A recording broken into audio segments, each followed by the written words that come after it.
Hola, buenos días a todos, soy Álvaro del Valle, tecnólogo médico otorrino del Hospital Dr. Sotero del Río, y hoy día nos reunimos para la clase de otoscopía básica. Este es uno de los métodos más ampliamente utilizados en la clínica para la observación del oído.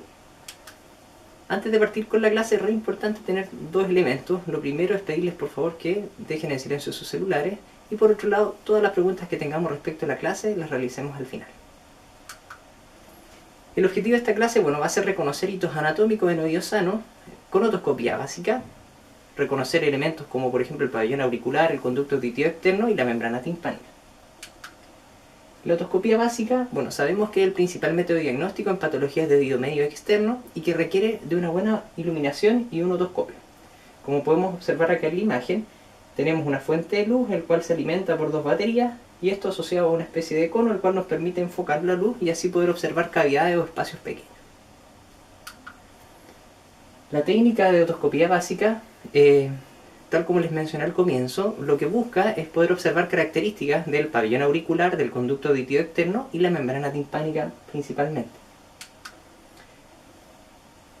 El pabellón auricular, o conocido comúnmente como la oreja, tiene varios hitos los cuales vamos a ir mencionando.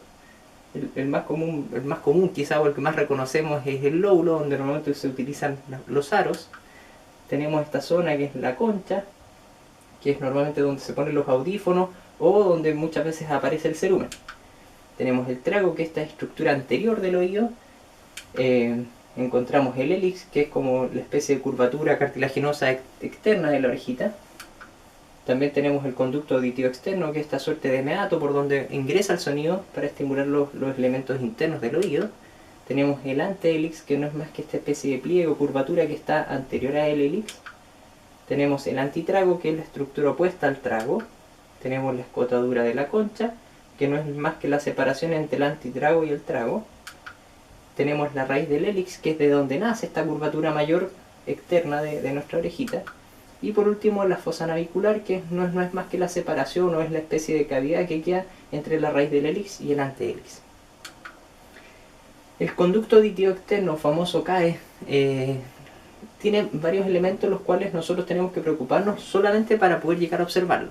Uno de ellos es que para poder hacer una buena visualización de este conducto se requiere de generar una buena tracción en sentido posterior-superior, y el trago idealmente lo tenemos que traccionar hacia adelante de manera tal de poder linealizar este conducto o este meato.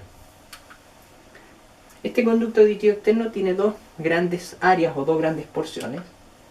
Una porción que es externa, que es cartilaginosa, que más o menos podríamos decir que es el tercio más exterior, y los dos tercios ya más mediales en realidad son de tejido más bien óseo o de estructuras más bien óseas. El conducto auditivo externo, si nosotros tuviésemos que observarlo de manera volumétrica, nos vamos a dar cuenta que tiene una posición que va de lateral a medial, de abajo hacia arriba y de atrás hacia adelante. O sea, tiene una inclinación que si nosotros pudiéramos hacer un corte coronal, observaríamos que tiene una inclinación hacia anterior y arriba. El largo de este conducto varía. En el caso del niño puede llegar a los 2,5 milímetros y en un adulto incluso podría llegar a los 4,5 milímetros. ¿Desde dónde se establece esta distancia? Desde el pabellón auricular hasta la cara más lateral de la membrana timpánica. Ahora, el tercer hito importante que nosotros tenemos que observar es la membrana timpánica. Esta membrana timpánica, anatómicamente, o mejor dicho, para localizarnos y poder describir los distintos hitos, la dividimos en 4 cuadrantes. Un cuadrante posterior-superior, un cuadrante que está al lado, antero-superior. Tenemos un cuadrante anterior-inferior que está por el sector de abajo, al igual que el posterior-inferior.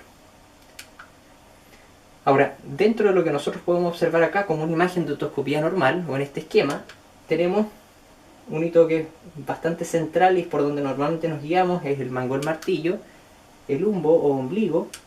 También tenemos este triángulo luminoso que, si bien no es un hito anatómico, pero sí es un reflejo que nos está mostrando que la membrana timpánica está sana, ¿ya? O por lo menos tiene un nivel de tensión adecuado.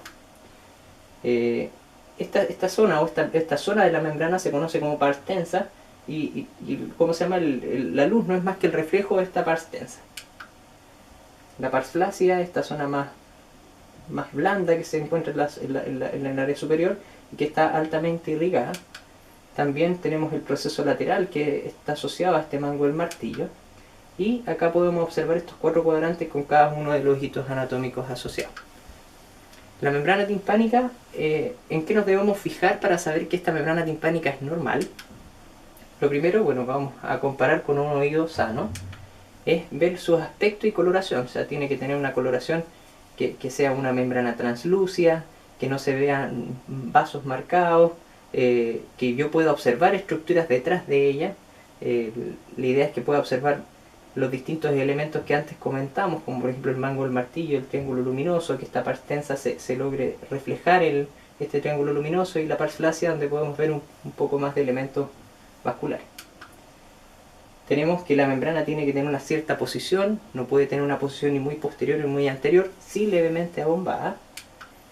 La membrana timpánica también tiene que presentar movilidad. Eso nosotros podemos pedirle al paciente, por ejemplo, que se tape la nariz, sople, realizando lo que se conoce como una maniobra valsalva, y con eso poder hacer una especie de otoscopia neumática y poder revisar y observar cómo se está moviendo esta membrana.